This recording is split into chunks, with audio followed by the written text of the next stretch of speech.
I want you to take a second, close your eyes, and imagine this. Let's say you've always wanted to run a marathon, but haven't really gotten around to it. And then one day, you're sitting on your couch, scrolling. You see back-to-back videos with people you know completing the first marathon. What started off as an ember of an idea has developed into a fully fledged fire in your belly to get started. So, what do? You put on your clothes and running shoes to take your first run. Now, let's compare it with this. Let's say you're at home, you've just finished an episode of your favorite TV show, even though you have a massive exam the next day, and you feel the anxiety growing, and the pit in your stomach is just getting worse. But you click on next episode anyway. Could these two completely opposite situations be at all related? Let's talk about it.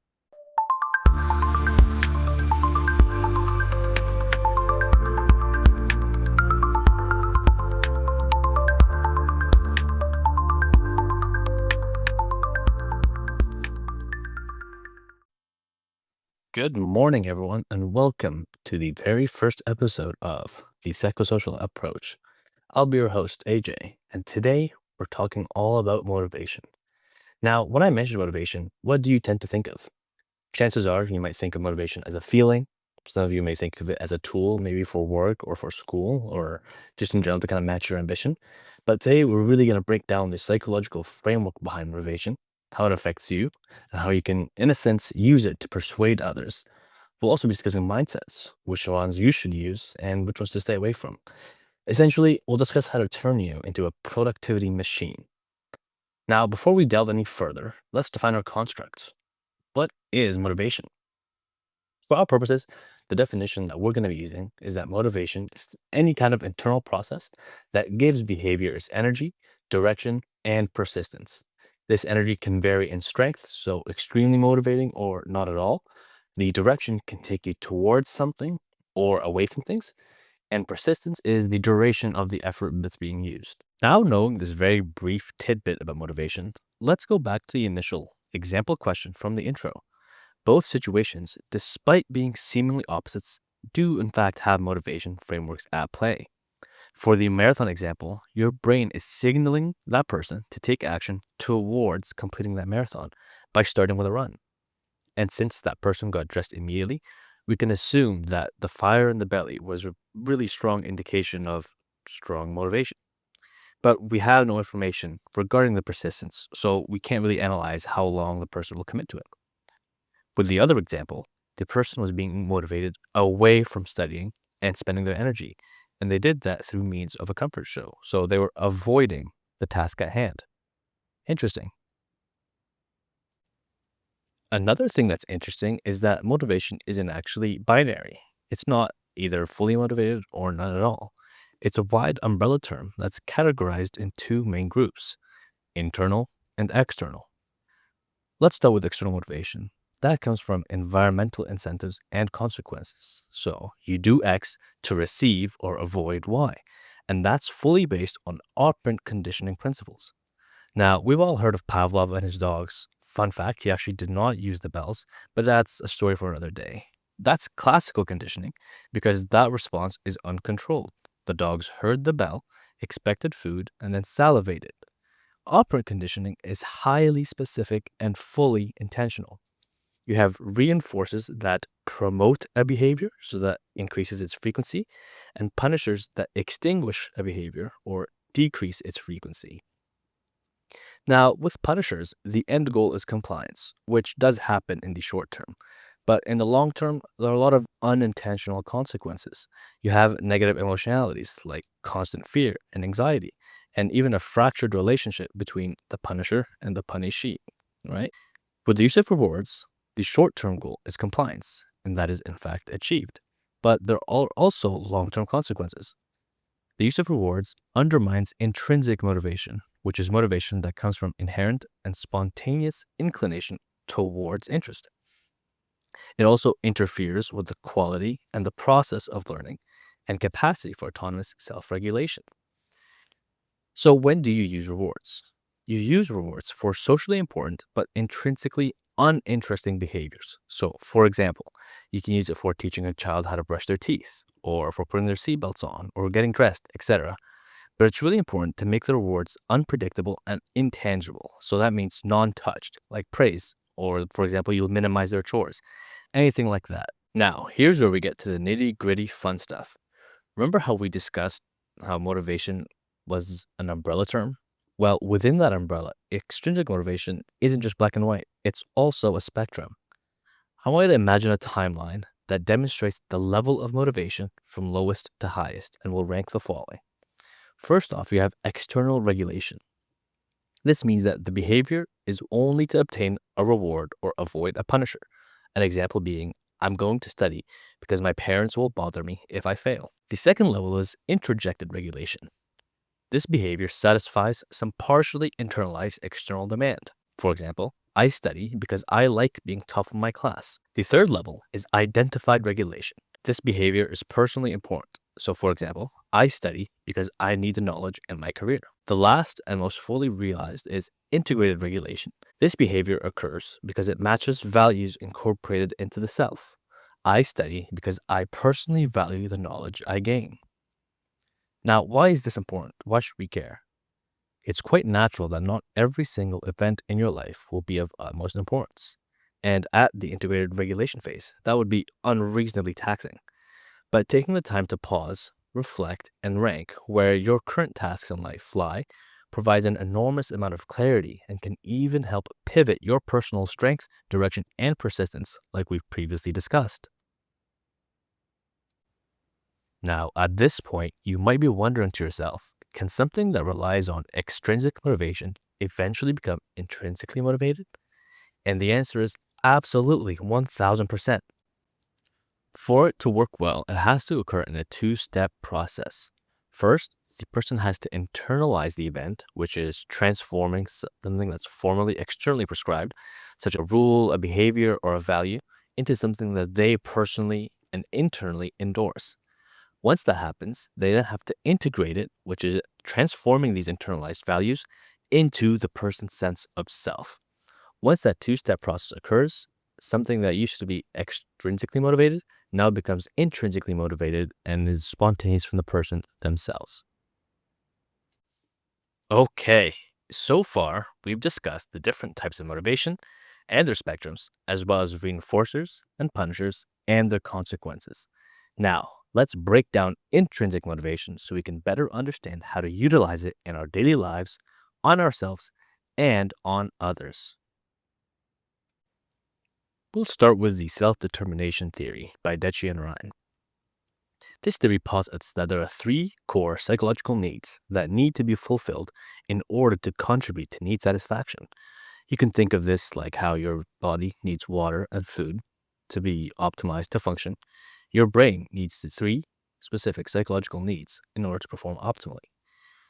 When met, this ultimately leads to personal growth, intrinsic motivation, health, and well-being. All that to say, psychological needs promote optimal performance. So, what exactly are they? They're autonomy, competence, and finally, relatedness. Let's start with autonomy. On an intuitive level, we kind of have an idea of what autonomy is, but for our purposes, it's going to be the psychological need to experience self-direction and personal endorsement in the initiation and regulation of one's behavior. So essentially, it's the ability to choose when to start or the choice to maintain an action, and this is experienced when the decision-making process to engage in activity is informed by our interests, preferences, desires, and values. People love feeling like they're in control, and if you're in a position where you require others to accomplish tasks for your shared goal, an example being a manager, and we'll actually discuss leadership in another episode, or for example, doing group projects, chances are you've already encountered people that struggle with motivation and simply can't be told what to do. We bypass this by allowing them to think that the idea is theirs. We help clarify the personal importance of choice and allow them to draw their own conclusions to the consequences that could potentially occur.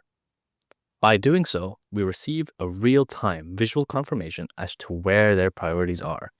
And if we combine this with the act of perspective taking, which is essentially just talking yourself through their lives and acknowledge the difficulties that are being faced, we've achieved the perfect combination to provide autonomy support and have immensely increased the odds of having the person complete the required tasks. Let's use a real life example. Let's say your friend has expressed a desire to become more fit or just to lose some weight. We could ask why, and that will give us a slight inclination to the motivation. For example, they could say, "Oh, I just want to look good. Or, I want to be healthy and strong when I'm older." One leads towards extrinsic motivation, while the other leads towards intrinsic. Once you have that idea, the next steps can obviously vary, but one path that we could pursue would be to discuss the benefits and logistics. So I could say, "Oh, that's great to hear. I'm so glad that despite your super busy schedule, you decided to take that step to bettering your health." This incorporates both perspective taking and support for making the choice independently. The second core psychological need is competence, a very familiar word. But again, for us, it's going to be the psychological need to be effective in one's interaction with the environment. This could be extending one's capacities and skills, or even mastering optimal challenges and personal growth opportunities. Competence in general is experienced when one makes progress or improves and produces intentional effects on the environment. This is in fact intuitive because if you think about it, no one wants their actions to blend in or mean absolutely nothing. That, at least for me, goes against what it means to be human. So, how do we use this in our day to day lives? Well, I want you to ask yourself this: when was the last time you tried something new or a skill you knew you'd be bad at? If it was too long to remember, you may want to consider attempting that new skill. Now, for your current skill set, if you're feeling apathetic or very anxious about something, it may be a sign that there's a mismatch between your current skill and the difficulty of the matter at hand. And that could be a case to reconsider or fully push through to improve. On the other hand, if you're feeling boredom, you've more than likely achieved mastery of skill and could seek out further challenges. One thing to note on the pursuit of competence and competence support is that you have to fully develop your failure tolerance. Not because you're expecting yourself to fail, but if you think about it logically, targeting an optimal challenge means that failure is just as likely as success. This means that our physical and mental environment must tolerate the possibility of errors and failure and recognize that it's certainly not a reflection of character. This is, to an extent, a challenge that I still deal with today. And it's being quite apprehensive about starting anything new because of that kind of initial fear factor and the onslaught of thoughts like, "Oh, well, I won't be good and I can't be bad at this." Even this podcast, I've probably written and rewritten this script over 40 times trying to perfect it as much as I could. Obviously, trying to improve something is great, but I was avoiding that potential feeling like I failed. Once I truly leaned into the passion side of it and realized how much I just genuinely enjoy talking about psychological concepts, I consider even helping just one person would be a massive, massive success. The last core psychological need is relatedness. This one is perhaps the most intuitive and, no pun intended, the most relatable. Relatedness is the psychological need to establish connections with others, to care, and to feel cared for by others, people, and organizations. This is experienced when one feels loved, valued, and appreciated by others. It's important to consider this when taking other people into account. Someone that has relatedness support is much more likely to engage the task, develop resilience to stress, develop their self esteem, and even improve their intrinsic motivation. The TLDR here being, don't just treat people like means to an end. The more you could support their relatedness, the more they'll support you on the task at hand. Now, simply knowing these three core psychological needs is a massive step in understanding intrinsic motivation and why people behave the way they do. In your day to day life, try and see if you can notice anyone experiencing support or neglect in any of these needs. But for now, let's shift gears to mindsets, my personal favorite topic about intrinsic and extrinsic motivation. And we'll start off with a little quiz. Let me ask you this question. When you're writing an exam or a test, are you looking to get as many questions correct or as few questions wrong? Pause for a second and think of an answer. Now, you might think that the question is silly and reductive because both options achieve the same goal. And that's 100% accurate. That's completely right. The difference lies in the framing, or in other words, the mindset. What are mindsets? They're essentially a cognitive framework that guides attention, information processing, and even decision making and thoughts about one's personal qualities. Certain mindsets can coexist, but people tend to lean towards one or another. The first grouping of mindsets that we're going to be discussing are the regulatory mindsets. These describe how people frame their goals, their strategies to pursue goals, the definitions of success versus failure, and even the emotions that are triggered in that goal striving process. And the two big ones within that regulatory framework is the promotion and prevention. Try and see which one you fall under. For a promotion mindset, you'll oftentimes find people framing their goals in an I want to ideal. They're eager in goal striving and work very, very quickly for their goals. Logically, they focus on the quantity of achievements. Where it gets interesting is how they define success and failure. For people with a promotion mindset, success is a gain or an improvement in life, and that triggers their emotional response of cheerfulness. For them, failure is considered a non event because the status quo is maintained, nothing is gained or lost. If you think back to our original exam question, the people that try and score as many correct typically fall under that promotion mindset. They view themselves starting at zero and work their way up. For prevention mindsets, there's a huge contrast. You'll find people framing their goals with an I have to obligation. People with a prevention mindset tend to have a very vigilant, or in other words, slow and cautious approach to reaching their goals. For them, success by definition is the absence of failure. They consider success to be the non event because it's the expectation or the norm. For them, failure is considered a massive loss and triggers their emotional response of agitation. It's important to note that people can alter mindsets between concepts or context, so it's definitely not one size fits all. The person that's promotion based in the workplace could theoretically be prevention at school. Now, if we go back to why is this important, if you understand your own mindset and the mindsets of those around you simply by observation, the feedback and the directions you give are much more likely to get accepted. We refer to that as regulatory fit, and that's when the person's mindset matches the focus of the situation. The goal pursuit just clicks. Let's use an example to tie it all together. Let's say you want to set a goal for yourself to not skip class. We now know you should try to achieve that goal via regulatory fit to increase the chances of success. So if I know myself to have a promotion-based mindset, I'd say my goal is to attend as many classes as possible. If I know myself to have a prevention-based mindset, I'd say my goal is to miss as few classes as possible. Same outcome, but the framing makes all the difference. The last two mindsets we're going to be discussing are perhaps the most widely known, fixed versus growth. A person with a fixed mindset fully believes that a characteristic is, well, fixed. Either it exists or it doesn't, and for them, any kind of effort signals low ability. They prefer tasks that are easy with the potential to truly demonstrate high ability and chase performance goals, so grades or praise, etc. The motivation is extrinsic. Do this to get or avoid this. And when they're required to employ effort, they use superficial methods like memorizing a passage to complete the task at hand. If you've caught on to the pattern of the structure by now, a growth mindset is the complete opposite. People with a growth mindset believe a characteristic is changeable and can in fact develop over time. For them, effort is seen simply as a tool at their disposal used for learning.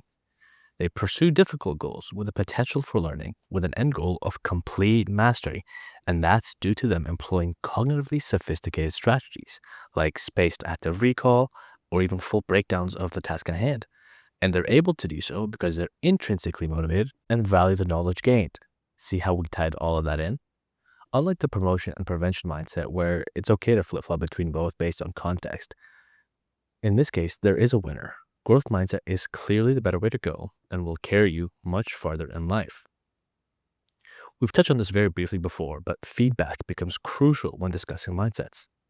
Not only can it affect others in the early stages of life, it also affects you through the way you talk to yourself. Feedback can be praise or criticism and can be directed at a person, outcome, or the effort/strategy that they use. So let's use an example of a person-directed feedback. That could be, I'm so proud of you versus I'm so disappointed in you. You can instantly see that it causes the person receiving the feedback to depend on external validation, or in words that we've already used before, extrinsic motivators. If you use outcome-directed feedback, that'll look something like this. You did this wrong versus you did this right. A bit of a gray area here. Not explicitly incorrect, but not the best to flourish the intrinsic motivation. It could also sound quite cold or distant when you're giving criticism. The last one is effort-directed feedback. Can we redirect that effort into trying something else? Versus, you found a great way to do that, keep it up. Forget the sandwich method of good, bad, good feedback. This never works. This is the best method for feedback. It completely depersonalizes it, and you're not attacking the person's character. You're simply adjusting the methodologies that they use. And secondly, by utilizing this method, you subconsciously frame the constructive feedback as an improvement tool rather than something to be scared of. And by rewarding the effort or the strategies and guiding them to find the answer on their own, you're reinforcing the intrinsic motivation. The people will come to value the process and build the mental resilience to endure difficulties much more than the end result. And that, in turn, fosters a much healthier growth mindset. And would you look at that? We've wrapped up our very first episode of the psychosocial approach. We've gone over the fact that motivation is so much more than just a feeling. It's an active process that takes effort. The more you work it, the more you'll feel it. We've talked about the different kinds of motivation, extrinsic and intrinsic, and the spectrum it occupies, as well as the possibility of even altering motivation types. Hopefully, there's at least one thing that you've learned from and can take away in your day-to-day lives. If there's anything that you think you can use or have used, if it worked or didn't, absolutely let me know in the comments or in the DMs on my Instagram. Thank you guys so much for tuning in, and I'll catch you all in the next one.